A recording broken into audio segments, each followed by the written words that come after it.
Evangelio de Lucas, capítulo 3, desde el versículo 1 hasta el versículo 6. Bien, voy a dar lectura a esta preciosa palabra en el nombre de nuestro Señor Jesucristo.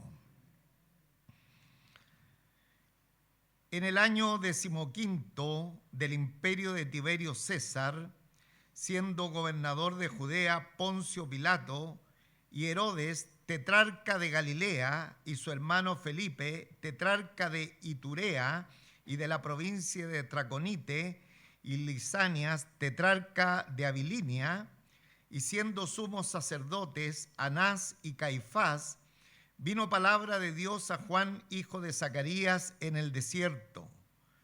Y él fue por toda la región contigua al Jordán, predicando el bautismo del arrepentimiento para perdón de pecados, como está escrito en el libro de las palabras del profeta Isaías, que dice: voz del que clama en el desierto, preparad el camino del Señor, enderezar sus sendas, todo valle se rellenará y se bajará todo monte y collado, los caminos torcidos serán enderezados y los caminos ásperos allanados, y verá toda carne la salvación de Dios. Amén. Dios nuestro Padre Celestial, aquí estamos delante de su presencia en esta hora.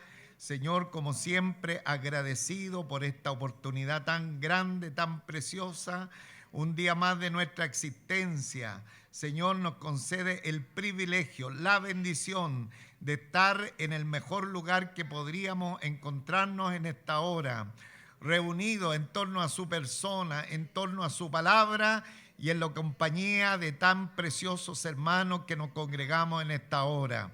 Muchas gracias, mi Señor y Rey, por esta posibilidad grande de poder predicar su palabra con libertad, poder leerla sin impedimento y también exhortarla. Gracias, mi Señor y Rey, que esta bendición que alcanza también a los niños, también en sus tiernos corazones, permeando cada arista de su ser. Muchísimas gracias, Señor. Ahora, como siempre, le rogamos toda nuestra atención sobre ella, para que trabaje en cada uno de nuestros corazones, no solamente siendo oidores, sino también hacedores de su palabra. Lo rogamos en esta hora por Jesucristo nuestro Señor y Salvador. Amén.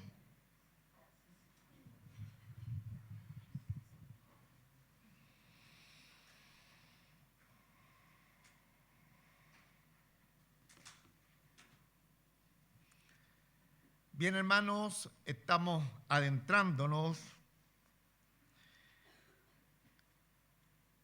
a este extraordinario evangelio, aunque desde el principio la palabra del Señor ha sido tan especial, tan impresionante, como es cada uno de los versos de la Escritura, pero estamos próximos a iniciar lo que sería el ministerio de nuestro Señor Jesucristo. Y a pesar que la semana pasada nosotros vimos algunos acontecimientos tan importantes como fueron, ¿no es cierto?, esa pérdida del Señor ahí en Jerusalén, cuando luego que sus padres se dieron cuenta, salieron a buscarle y le encontraron, y su padre y la madre, dice el versículo 48, cuando le vieron se sorprendieron y le dijo su madre: hijo, ¿por qué nos has hecho así? He aquí tu padre y yo te hemos buscado con angustia. Y el versículo 49, uno de los versículos emblemáticos de la palabra pasada, dice: entonces les dijo: ¿por qué me buscáis? ¿No sabíais que en los negocios de mi padre me es necesario estar? Entonces ahí ya nosotros estábamos viendo el ministerio de nuestro Señor en su fase inicial, podríamos decir, en su adolescencia, 11 o 12 años, aprendiendo de los maestros de la Escritura, haciendo preguntas y la gente también quedando admirado por lo que él podía, ¿no es cierto?, preguntar y tal vez inclusive hasta comentar en aquella conversación. Estamos avanzando, vimos primeramente en el Evangelio de Lucas, empezamos a ver el nacimiento de Juan el Bautista, el nacimiento de nuestro Señor Jesucristo. Ahora vemos, ¿no es cierto?, la adolescencia del Señor. Y ahora el evangelista Lucas avanza. Y avanza ya hasta el año 27, 28 después de Cristo, para detallarnos lo que vendría a ser el ministerio de Juan el Bautista. Es decir, Juan el Bautista ya no es un infante, no es un adolescente, sino que ahora él es una persona adulta que está lista, ¿no es cierto?, para iniciar el ministerio de ser el precursor de la persona de nuestro Señor Jesucristo, el antecesor, el que va a abrir el camino, el que va a indicar finalmente a la persona del Señor. He aquí el Cordero de Dios que quita el pecado del mundo. Nadie ha tenido la bendición de Juan el Bautista de presentarlo expresamente a la persona del Señor Jesucristo. Los profetas anunciaban la venida del Redentor. Después que él vino, ¿no es cierto?, se habla de su venida. Sin embargo, Juan el Bautista lo pudo presentar. He aquí el Cordero de Dios que quita el pecado del mundo. Por lo tanto, la ubicación debe, ¿no es cierto?, darse por enterado ya en este capítulo 3, que es cuando Juan el Bautista está listo para iniciar su ministerio. De hecho, la Reina Valera del año 60 dice: predicación de Juan el Bautista. Y quisiera introducir un poquito este tema declarando que qué sucedería en nosotros o qué pensaríamos de Dios, que Él, formando los mundos, haciendo toda su creación, de pronto se quedara en silencio. Sería muy parecido, por ejemplo, y sería una calamidad, de que padres, concebiendo hijos, trayendo a existencia a aquellos herederos, de pronto en su crianza se quedaran en silencio. Pienso que sería algo muy triste y aquellos hijos se empezarían a preguntar: ¿y qué les pasa a nuestros papás que no los hablan? ¿Qué será? ¿Por qué nos ignoran cada día? Bueno, de pronto las generaciones o la sociedad da la impresión o piensan que Dios es un Dios silente, que Dios es un Dios mudo. Sin embargo, de pronto hay un silencio de Dios como los 400 años de silencio que había, ¿no es cierto?, entre el Antiguo y el Nuevo Testamento, pero Dios ha seguido hablando. Y la Escritura nos dice que Él habla a través de la creación, cuando el salmista dice: los cielos cuentan la gloria de Dios y el firmamento anuncia las obras de su mano. De tal manera que Él siempre está hablando a través de la creación, pero es más, siempre Dios está hablando a través de nuestras conciencias. Amén. Dios siempre, la manera de hablar de Dios, una de las maneras o alguna de las maneras de hablar, del hablar de Dios a través, ¿no es cierto?, de toda su creación, pero también a través de nuestras conciencias.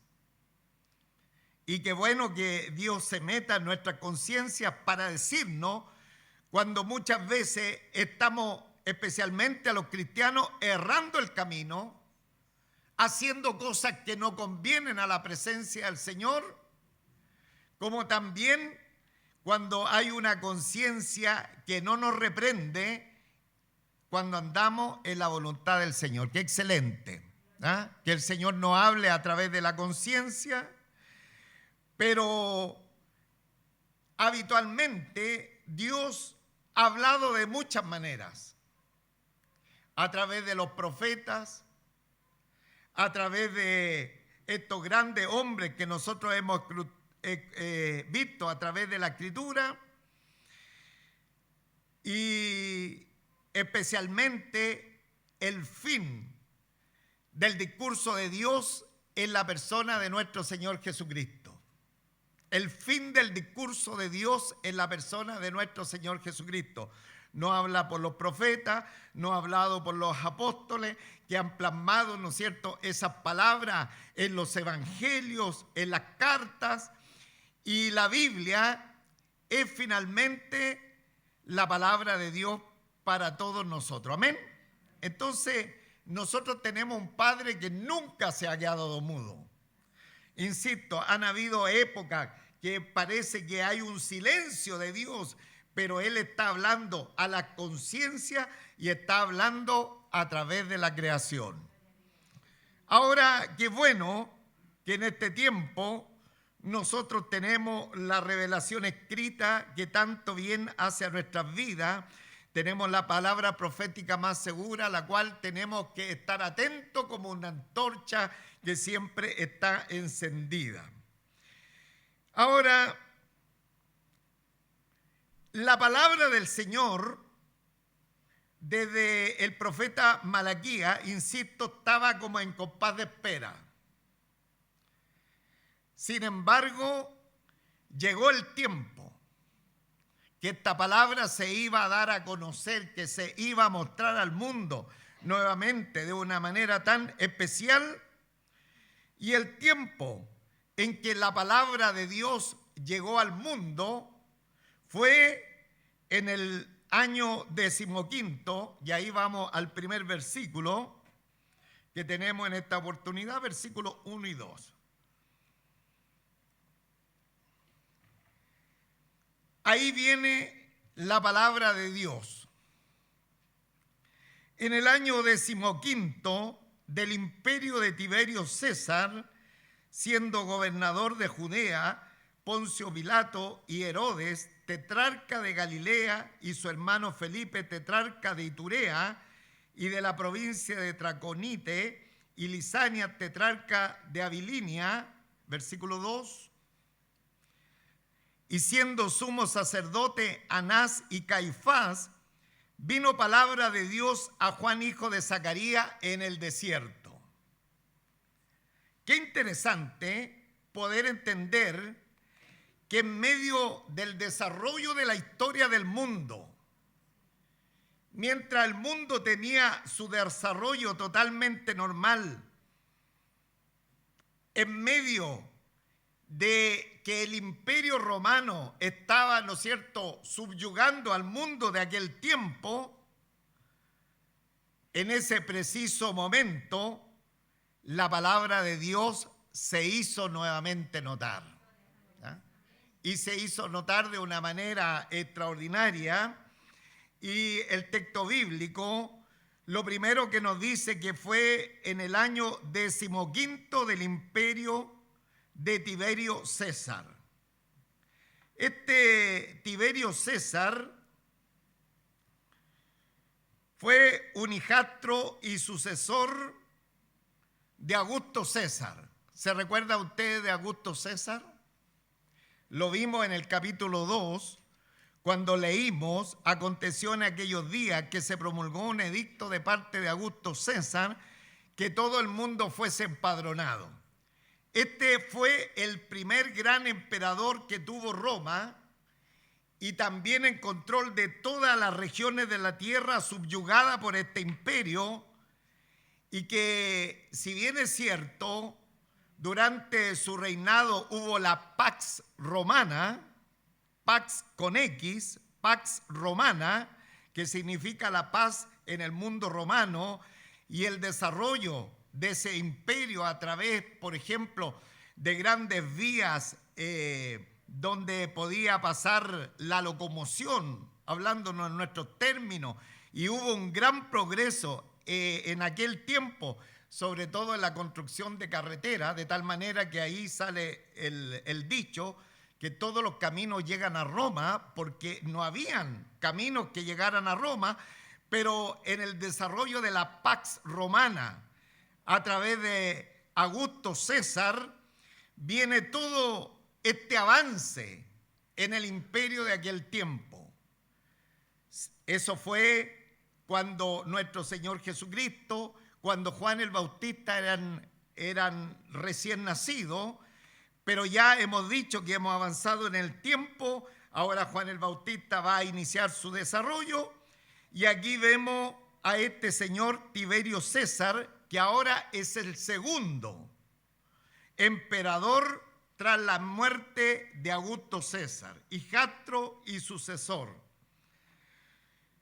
Ahora, él aprovechó el vuelito, como decimos nosotros, de una administración bastante normal, no exenta de cosas raras como era el Imperio Romano y todas sus extremas situaciones que se daban con esta gente déspota que controlaban todo el imperio.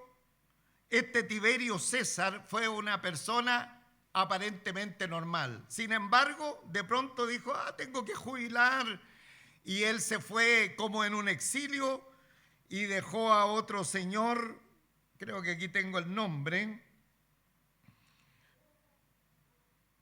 que se llamó Sejano, que fue emperador, podríamos decir, de facto, no nombrado oficialmente, pero detrás de Sejano hubo un imperio de terror. Sin embargo, en el tiempo de Juan el Bautista, ya en el ministerio de Juan el Bautista y de nuestro Señor Jesucristo, está gobernando el imperio romano Tiberio César. Y también la Escritura nos da otro detalle, siendo gobernador de Judea Poncio Pilato. Ya no interesa tanto lo que es el imperio en sí respecto a las regiones del país en general, sino que el evangelista Lucas dice hay algo importante. Y lo importante que ahora también dentro de Judea, dentro de la tierra que nosotros conocemos como la tierra de Israel, está siendo gobernada por Poncio Pilato. Siendo gobernador de Judea, Poncio Pilato. Recordemos que estamos en el capítulo 3, en el versículo 1, para que nuestra atención no nos perdamos al respecto. Siendo gobernador de Judea, Poncio Pilato. ¿Quién fue Poncio Pilato? Fue un personaje infame.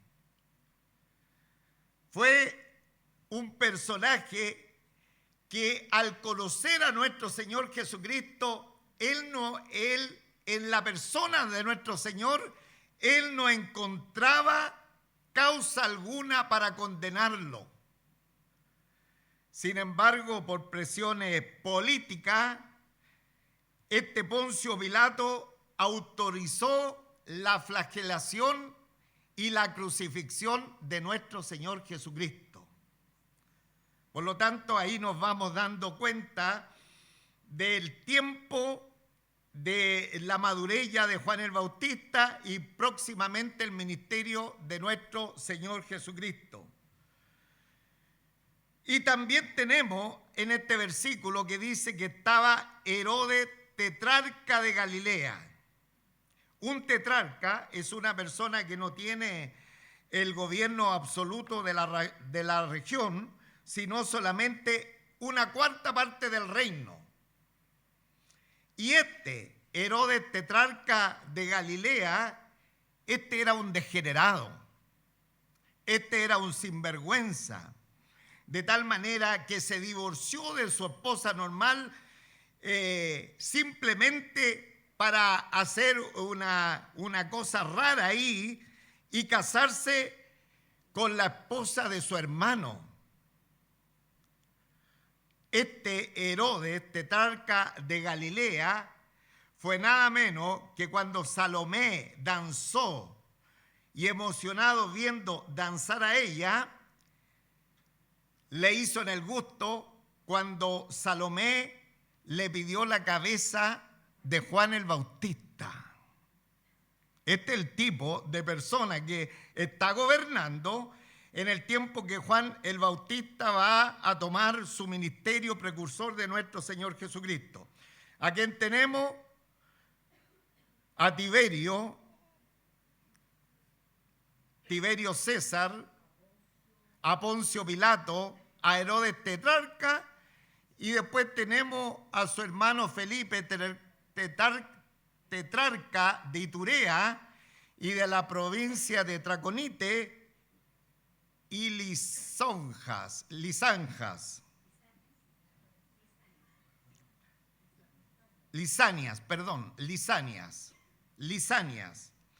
y Lisania. Ahora, ambos personajes, Felipe como Lisanias, eran personajes secundarios de no tanta influencia. Parece que Felipe era un poquito mejor que los anteriores, pero estos gobernadores no tenían tanta incidencia, pero sí hombres lejísimos de la voluntad del Señor. Y el versículo 2 también nos dice que siendo sumo sacerdote Anás y Caifás. Y aquí vemos algo que no corresponde dentro de la Escritura, dentro del ordenamiento que Dios había hecho del sacerdocio. Porque encontramos a dos personajes siendo sumos sacerdotes. ¿Qué es esto? Dos sumos sacerdotes. ¿En qué lugar de la palabra del Señor se encuentra que había que tener dos sacerdotes? Bueno, la religión, y especialmente la religión judía, estaba subyugada también por el Imperio Romano, y el Imperio Romano colocaba, ¿no es cierto?, hacía lo que quería con estos títeres religiosos para que simplemente trabajaran a favor del imperio, hicieran la voluntad del imperio, y es así que la religión era, como hoy día se conoce, ¿no es cierto?, la religión que habitualmente va a la mano con los políticos. Mire cómo se va repitiendo la historia en estos casos, porque esto era nombrado, ¿no es cierto?, por el imperio, no importando lo que decía la Escritura, y aquí tenemos a Anás y Caifás, como dice la Escritura, siendo sumo sacerdote, o sea, dedicado al tema de la religión judía. Qué lista tan triste. Qué personajes más extremos estaban acá, ¿no es cierto?, desarrollándose en el imperio y en el tiempo de la venida de Juan el Bautista y también de nuestro Señor Jesucristo. Esta era la plana mayor del mundo que gobernaba en aquel tiempo. Por lo tanto, nosotros podemos inferir, podemos deducir que las personas, que el pueblo, si sus dirigentes eran de esta calidad, el pueblo estaba totalmente desenfrenado, estaba totalmente lejos de la voluntad y del propósito de Dios al tener esta calidad de líderes que estaban gobernando en aquel tiempo. Entonces, les digo esto porque muchas veces en medio de una sociedad corrompida, en medio de una sociedad totalmente lejos del Señor, en medio de gente que prácticamente no quiere saber nada del Señor, en ese momento lo único que puede traer la bendición de Dios es su palabra. Lo único que puede trastornar una nación, lo único que puede, ¿no es cierto?, hacer una inflexión al camino de la sociedad en algún lugar, es simplemente la palabra del Señor. Y aquí nos encontramos, por ejemplo, en tiempos de elecciones, como los candidatos generalmente se tratan de congraciar con el pueblo evangélico.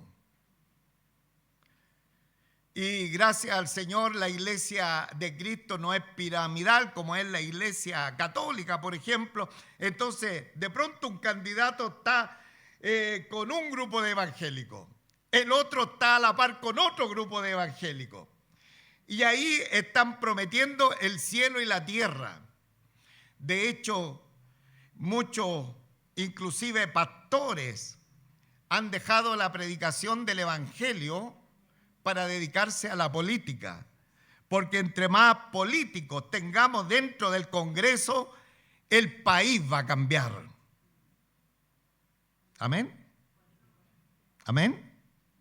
De ninguna manera, amados hermanos, porque lo único que puede cambiar una sociedad totalmente caída, como la sociedad que estaba viviendo en el tiempo de Juan el Bautista y de nuestro Señor Jesucristo, era que Dios hablara y que Dios dijera: esta es la vía de bendición para ustedes.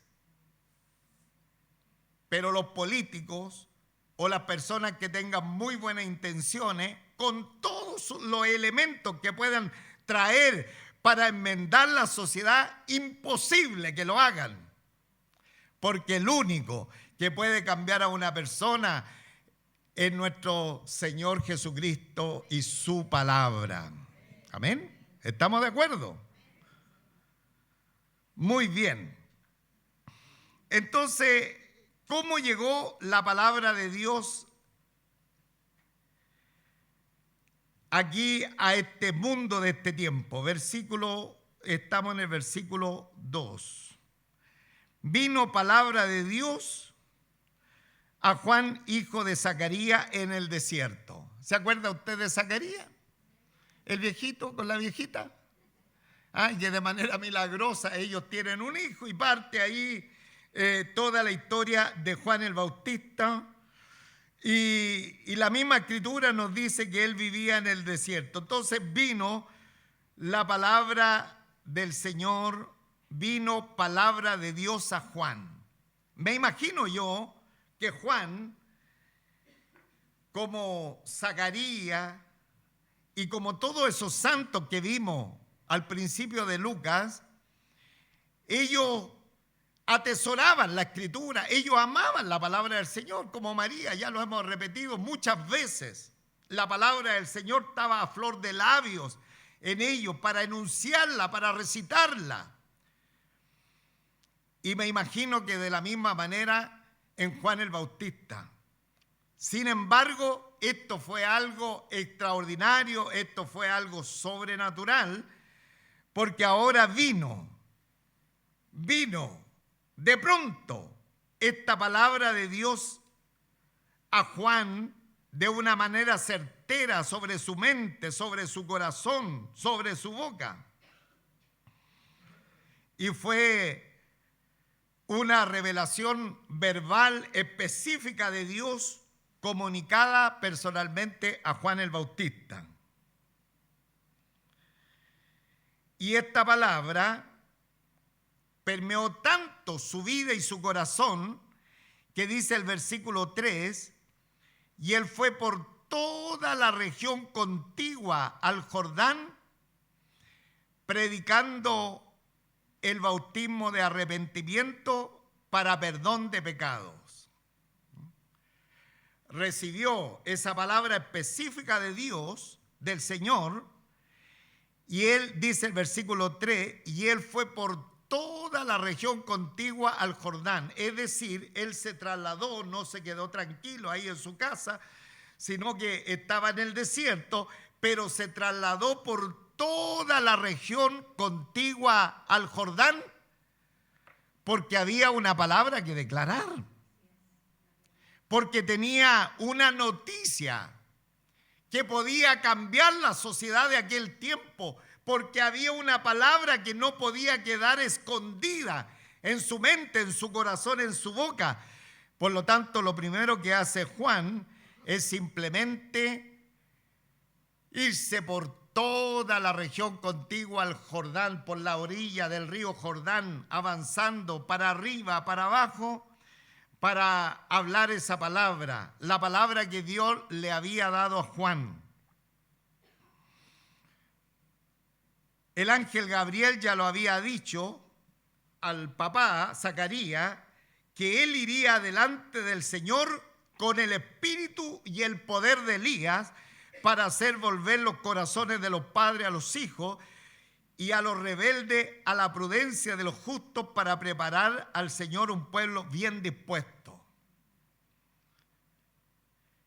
E irá delante del Señor, o sea, Juan el Bautista va a ser precursor del ministerio del Señor, e irá delante del Señor con el espíritu y el poder de Elías, para hacer volver los corazones de los padres a los hijos y los rebeldes a la prudencia de los justos.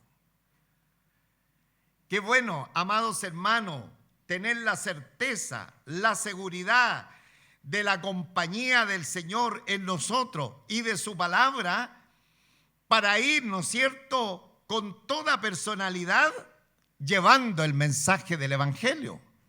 Eso es lo que estaba pasando en Juan. No tenía ningún problema. Al contrario, irá delante del Señor con el espíritu y el poder de Elías para volver los corazones de los padres a los hijos, etc. Eso está en Lucas 1:17. ¿Y qué es lo que hacía?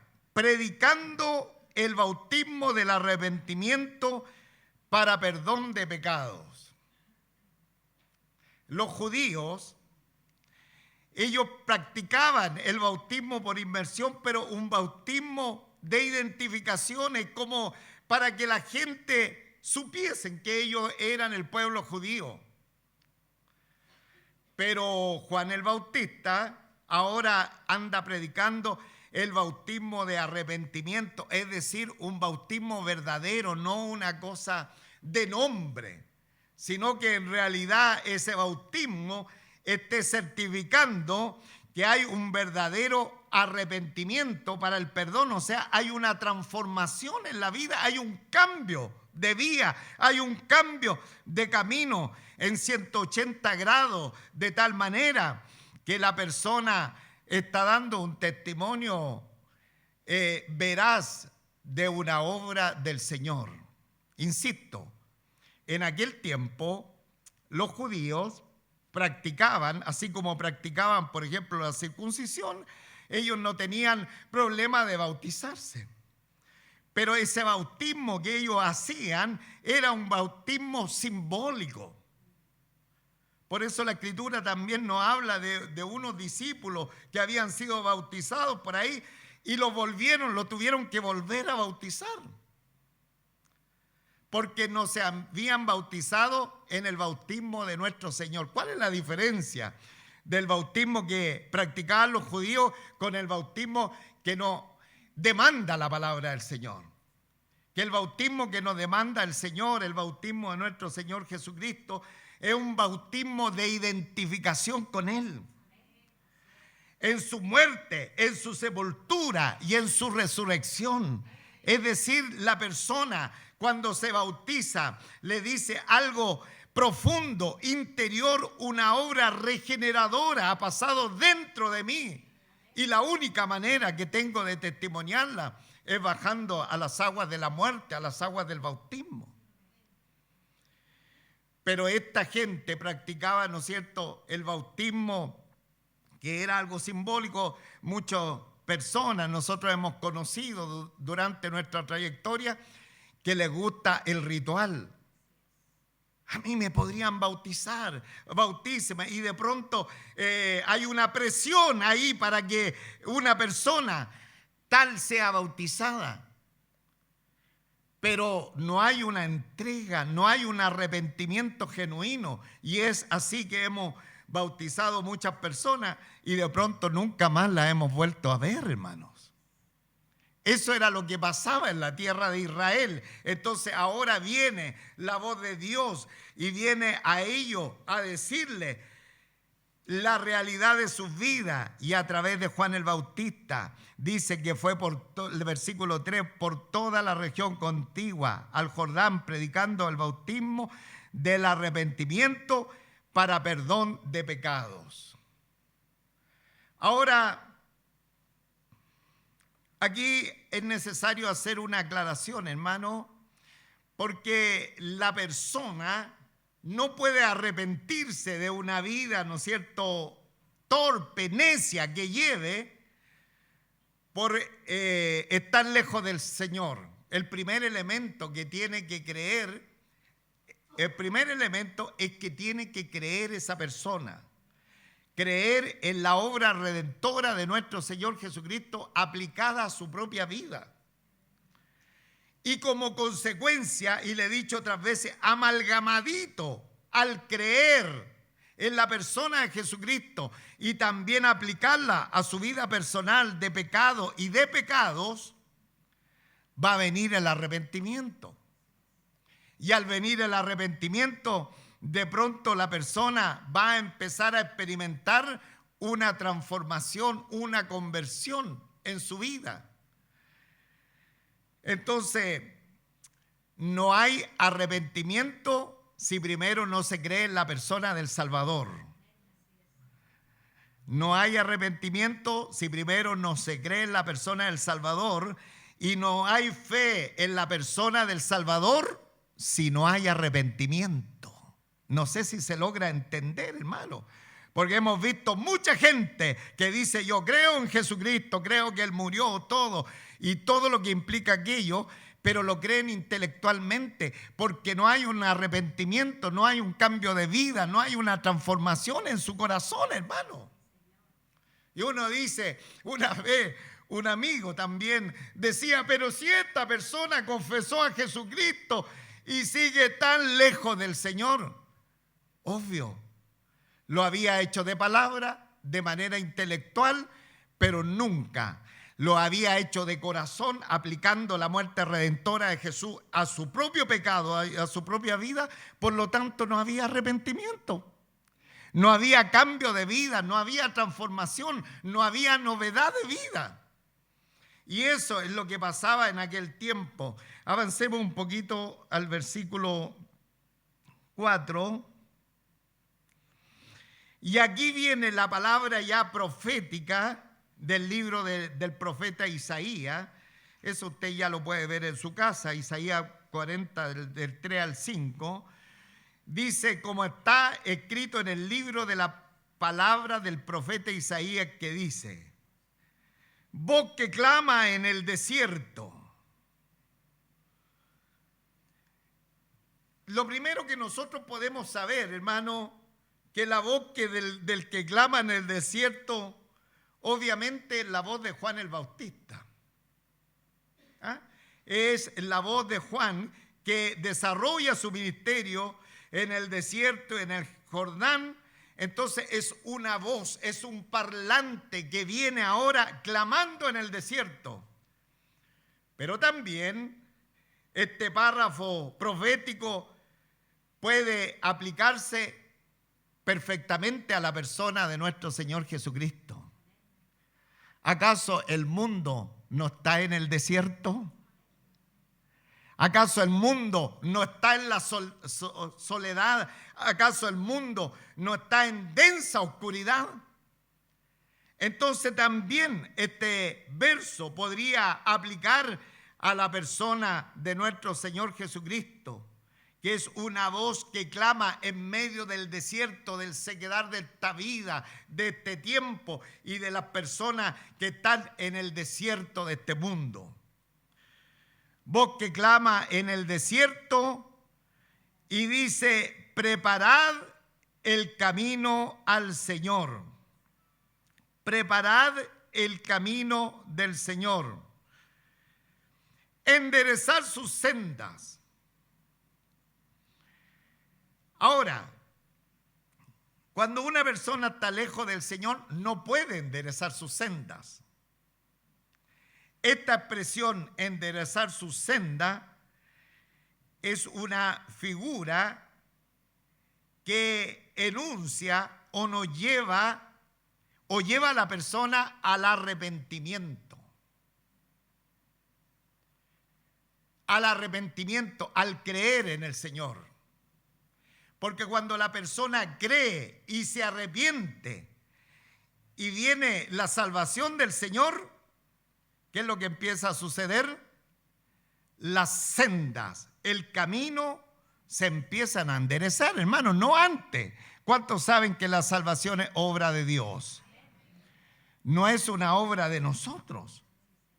Entonces, enderezar la senda parte primero con el arrepentimiento, con la fe, con el creer, como le dijo Pablo al carcelero de Filipos: cree en el Señor Jesucristo y serás salvo. Y también, si cree, tu casa también va a ser salva. Y eso es lo que sucedió.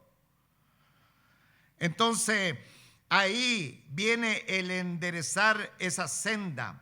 Y también el texto bíblico dice: todo valle se rellenará. ¿Cómo dice ahí versículo 5? Diga conmigo: todo valle se rellenará y se bajará todo monte y collado. Los caminos serán torcidos, serán enderezados, y los caminos ásperos allanados. Mire toda la bendición cuando llega la palabra del Señor que nos enfrenta a la realidad del pecado y de los pecados, y cuando la persona ahora empieza a enderezar su senda a través de la fe y del arrepentimiento, dice el versículo 5, todo valle se rellenará.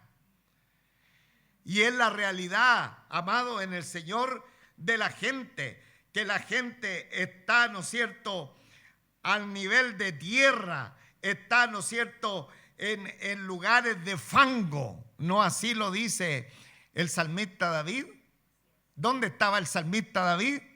En el lodo cenagoso. La vida de una persona que está lejos del Señor y que también no le ha conocido, está, ¿no es cierto?, en un lugar en el suelo. Sin embargo, la vida de un hombre, de una mujer de Dios, es una vida que está elevada, mirando las cosas de arriba, porque la Escritura dice poner la mira en las cosas de la vida, de arriba, y no en las de la tierra, hermanos. Por lo tanto, cuando una persona experimenta la fe, el arrepentimiento, todo valle se rellenará, es decir, sale de esa condición triste, de muerte, y es levantada a un pedestal. Puso mi pie sobre peña, dice el salmista, y se bajará todo monte y collado. Cómo es el engreimiento de las personas, cómo es la altivez, cómo es la grandeza. No tienen nada en la vida y son grandes en medio de sus pares. Es increíble, amado en el Señor. Y ahí podemos ver, y bueno, de la contingencia. Pero muchas veces hasta personas se creen dueños del pensamiento de los demás. No, si esta cantidad de personas va a votar por este candidato. Imagínese en qué monte, en qué collado está la gente que no conoce al Señor. Pero una vez que lo conoce, dice la palabra del Señor, como consecuencia del arrepentimiento y de la fe en el Señor Jesucristo, se bajará todo monte y collado. ¿Ah? Ustedes que están estudiando los grupos de vida, la bienaventuranza, ahí ven la naturaleza, el deseo de Dios respecto a la persona, hermano, pobre en el espíritu, para que Cristo reine en cada uno de nuestros corazones, hermano. Los caminos serán enderezados, claro que sí, y los caminos ásperos, allanados, obvio, bendito sea el nombre del Señor. Estas son las sendas en el contexto del arrepentimiento. Y luego dice la palabra del Señor, y verá toda carne la salvación de Dios. Diga conmigo, y verá toda carne la salvación de Dios. Mucha atención, porque esto no es universalismo.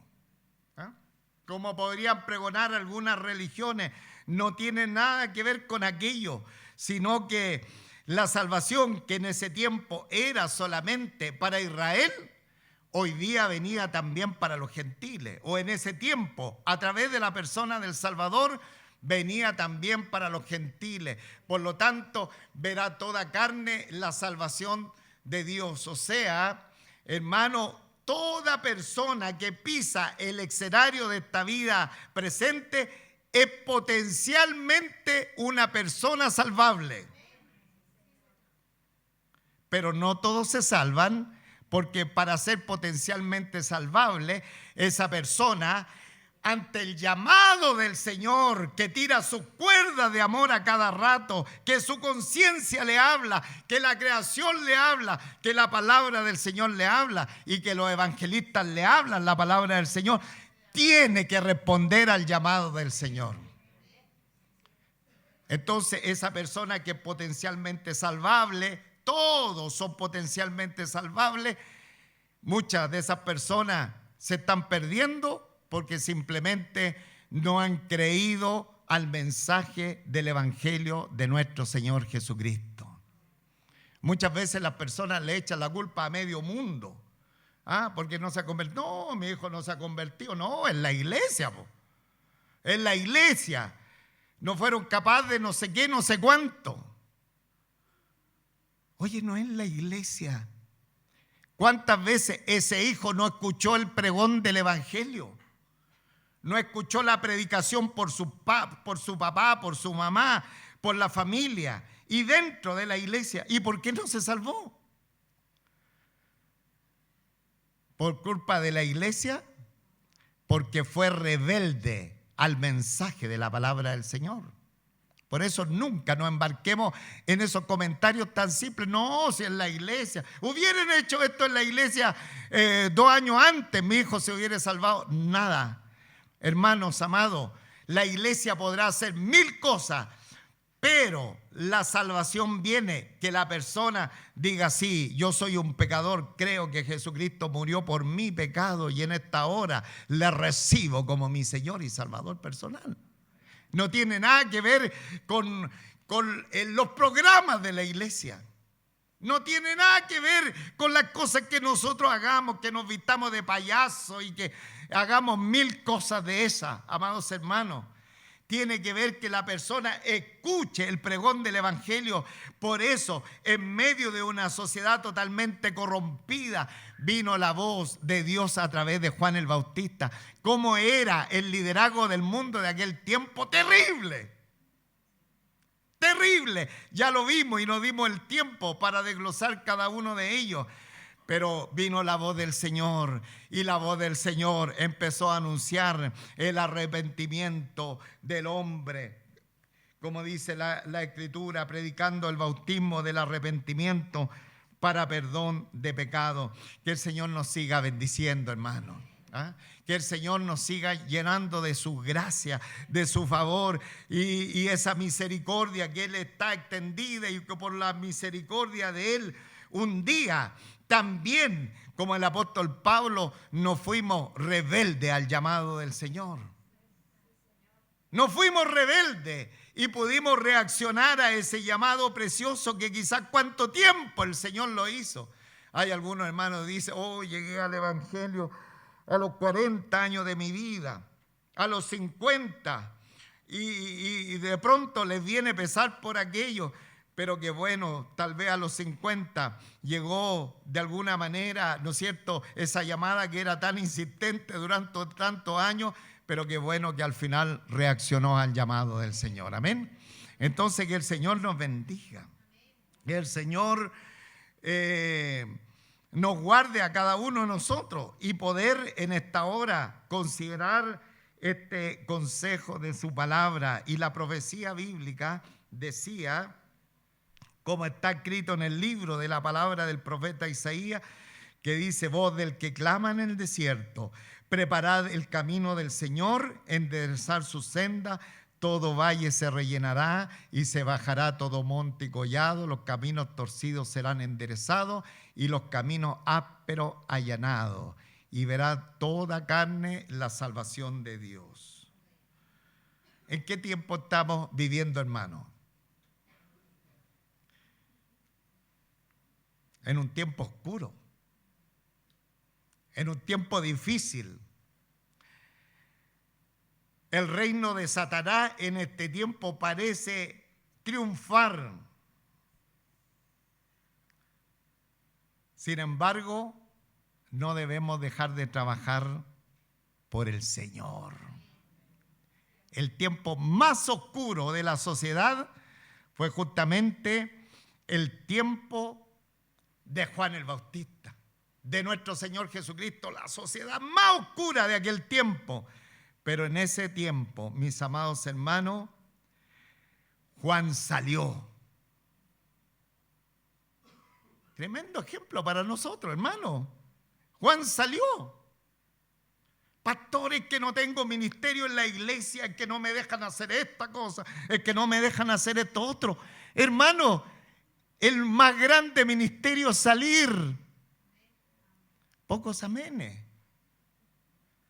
El más grande ministerio es salir, porque allá afuera hay una necesidad imperiosa. El mundo se está cayendo a pedazos, hermano.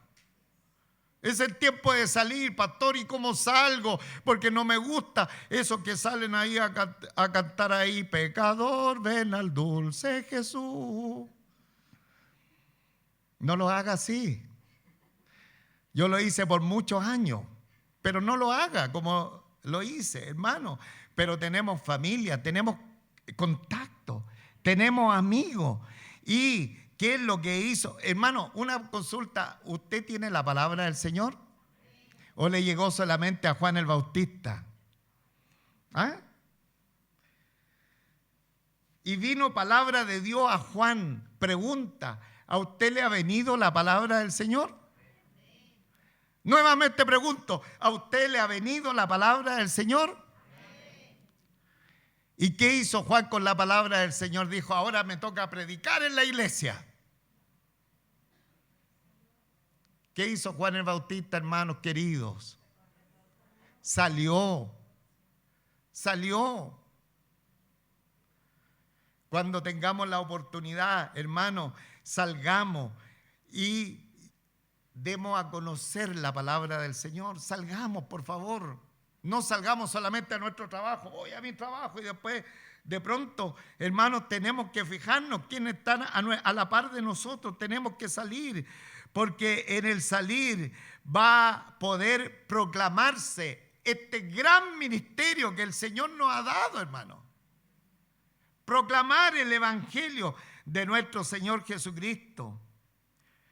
Entonces, hermanos, no dejemos de hacerlo. Es que parece que la hora está oscura, es que parece que va a llover, es que no sé, veo como que está medio raro el ambiente. No tengo ganas de salir. La Biblia dice, quien observa el viento no sembrará, quien mira las nubes no segará. De nuevo, Eclesiastés 11:4. Dámelo, por favor, hermano, porque esta es otra versión.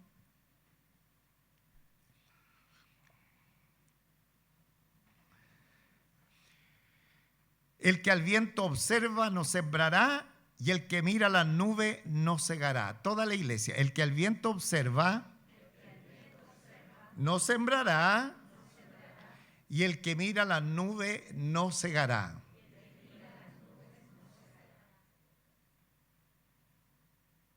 Por lo tanto hay que salir, hermano. No, es que el barco está así.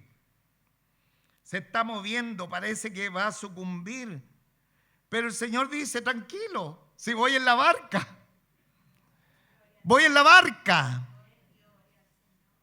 Y si nuestro Señor va en la barca, hermano, ¿cómo vamos a estar seguros, tranquilos? El jueves el Señor nos daba la palabra que Él está edificando su iglesia, hermano. Lamentablemente, porque usted no pudo venir por su trabajo, por todo eso. Pero viera usted cómo nos bendijo esa palabra. El Señor está edificando su iglesia y en medio del mundo, en medio de estos señores llamados, vamos de nuevo, César, Tiberio César, Poncio Pilato, Herodes y todos estos señores, Anás y Caifás, en medio de toda esa debacle, amados hermanos, el Señor estaba listo para proclamar su palabra de salvación, hermano. Estaba listo para proclamar su palabra de salvación en medio de toda esta gente mala que inclusive le iban a cortar la cabeza a Juan el Bautista, amados en el Señor. Entonces hay que salir, aunque las nubes estén oscuras, debemos de salir y fundamentalmente debemos amar su palabra. En nuestras manos tenemos dinamita, amados en el Señor, tenemos la palabra profética más segura, la cual hacemos bien al estar atento como una antorcha encendida en nuestra boca y especialmente en nuestro corazón. Así dijo el profeta, ardía aquí dentro un fuego que yo trataba de sufrirlo y no podía. Esa es la palabra del Señor, amados hermanos. Y si no arde en tu corazón la palabra del Señor, revisa tu cristiandad, revisa tu espiritualidad, revísala, porque la palabra del Señor tiene que estar ardiendo en nuestros corazones.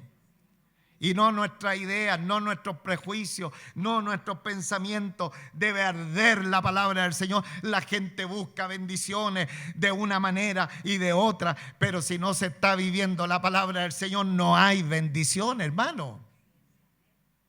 No hay bendición, no, pastor, pero no me preocupo. Si yo mi estadía económica está re buena, no tengo problema, amados hermanos.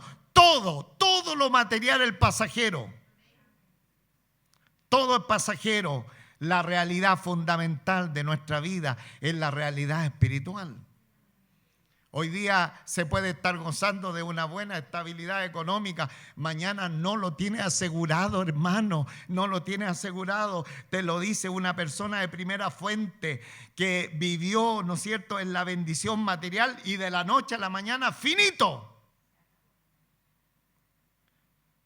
Pero qué bueno que estábamos tomados de la mano del Señor, porque en medio del desierto los más grandes milagros el Señor hizo con nuestra familia. Qué bueno estar tomado del Señor, hermano. Y por eso la bendición del Señor viene cuando amamos su palabra, cuando estamos cerca de ella. Porque esta palabra que vino a Juan el Bautista, también ahora la tenemos disponible cada uno de nosotros. Amén. Que el Señor nos siga bendiciendo, nos siga guardando y que esta enseñanza, este preámbulo, porque iba a predicar de Juan el Bautista, del sermón de Juan el Bautista, pero no tengo tiempo y aquí se me acaba de parar esta cosa. Lo único que sé que en la ciudad de Minsk son las 7 de la tarde con 4 minutos, donde está Oliver. Ya tomó 11 todo y nosotros nos hemos almorzado. Colóquese en pie, vamos a darle gracias al Señor por su palabra. ¿Cuántos le pueden dar gracias al Señor por la palabra que Él nos ha dado en esta hora? ¿Cuántos le quieren decir, Señor, que esta palabra sea real en mi vida y en mi corazón. Dígale usted, dígale en esta hora, empiece hermano, empiece a fluir en la oración delante de la presencia del Señor. Dios nuestro Padre Celestial, en el nombre de nuestro Señor Jesucristo, en la fe bendita de tu santo y bendito nombre, venimos delante de tu presencia dándote infinitas gracias por esta palabra que tú nos tenías, Señor, a cada uno de nosotros, donde hemos visto, Señor, la decadencia del mundo en el tiempo de Juan el Bautista y en el tiempo de nuestro Señor Jesucristo, y hemos visto personajes siniestros como Tiberio César, como Poncio Pilato, como Herodes, que prácticamente eran el ejemplo de lo que estaba sucediendo en toda la sociedad de aquel tiempo. Sin embargo, vino la palabra tuya a Juan el Bautista. Qué bueno, qué maravilloso eres, Señor, porque tú eres un Dios que habla. Señor, tú nunca te quedas callado, tú siempre estás presente con tu revelación. Lo ha hecho a través de tu creación, lo hace diariamente en nuestra conciencia, pero ahora tenemos la revelación escrita, tu palabra, Señor, la Santa Biblia para cada uno de nosotros. Y cuando vino esa palabra, Juan el Bautista no se pudo quedar tranquilo, sino que empezó a recorrer todo el desierto, toda la ribera del río Jordán. Él fue por todas partes de la región predicando el bautismo del arrepentimiento, el perdón del pecado, la fe en nuestro Señor Jesucristo. Bendito Dios para siempre. Por algo tú nos revelaste tu palabra, Señor, para que la prediquemos tu palabra. Señor, ayúdanos a ser evangelistas, que es el llamado potente, el ministerio potente que tú nos has dado. Señor, que no estemos tranquilos en nuestras casas, que no estemos tranquilos divagando en pensamientos torpes, en pensamientos necios, cuando podemos encaminar nuestros pasos donde está la necesidad de aquellos que están perdidos y poder anunciarle que tienen que venir a la fe de nuestro Señor Jesucristo, porque es la única manera que el valle se rellene, que se baje todo monte, que los caminos torcidos sean enderezados y que los caminos ásperos sean allanados. Y este camino de la salvación no es para algunos, es para todos, porque todos son potencialmente salvables, pero tienen que creer. Por eso tu palabra nos dice: fuérzalos a entrar, fuérzalos a entrar, fuérzalos a entrar. Bendito eres Dios para siempre.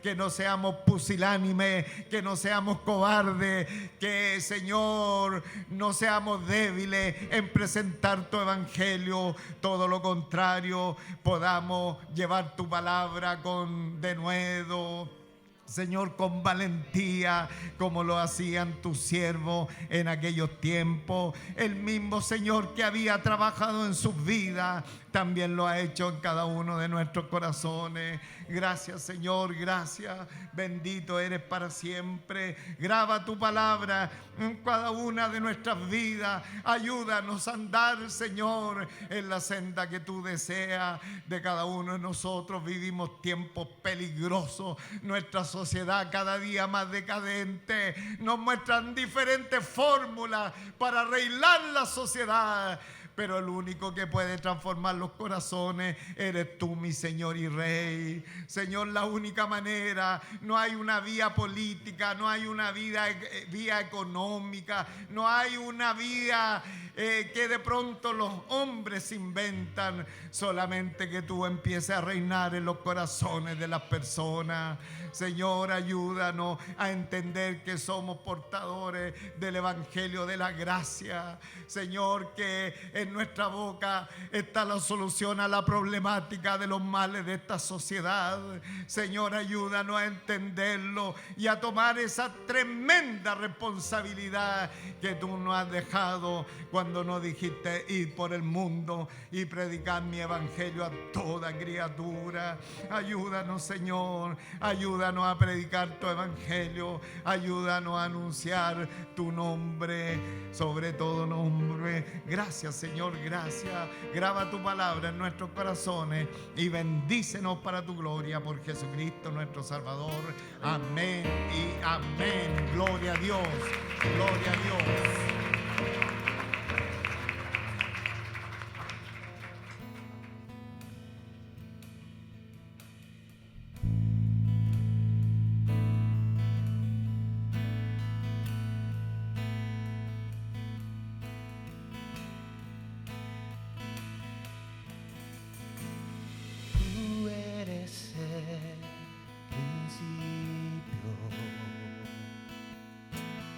Tuya es la eternidad.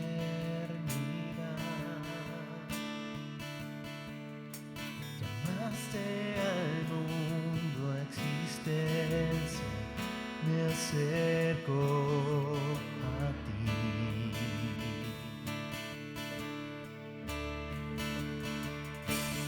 Moriste por mis fracasos, llevaste mi culpa en la cruz, cargaste en tus hombros mi carga, me acerco a ti. Puedo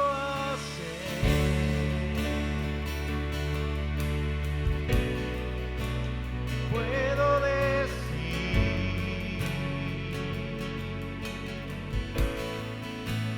fresco mi corazón, completamente a ti.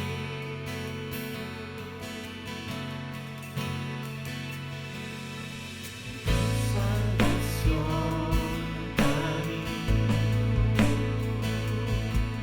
tu espíritu vive en mí,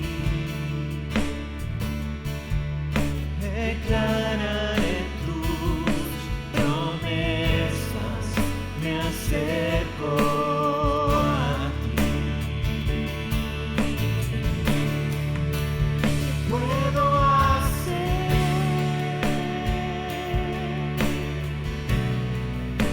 y puedo decir,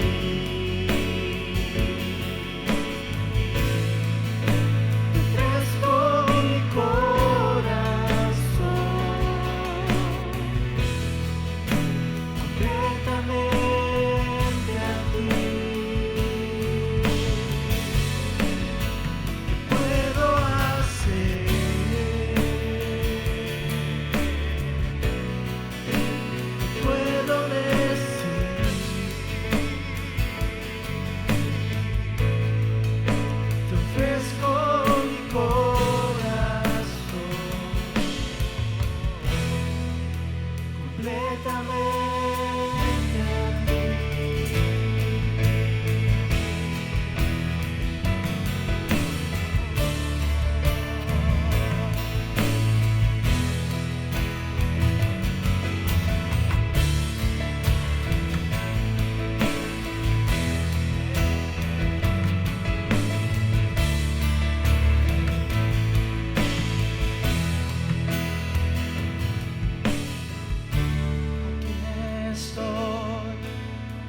soy, Señor.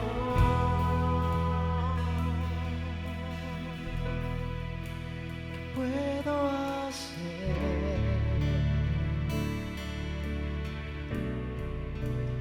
puedo decir,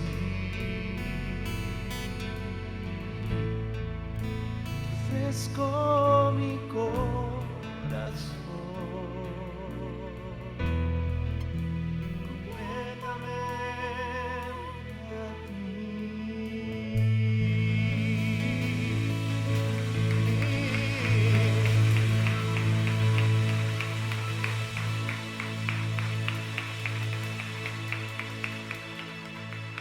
Hemos vivido hoy día un momento extraordinario en la presencia del Señor. Estamos llenos de gozo, nos alimentamos de su palabra, vamos edificados y queremos invitar a todas esas personas que no tienen dónde congregarse. Así que los dejamos cordialmente invitados para los días jueves 20 horas y domingo a las 11. Esto está ubicado en Tannenbaum 694, de referencia Metro Ciudad del Niño. Así que quedan todos cordialmente invitados y bendiciones para todos.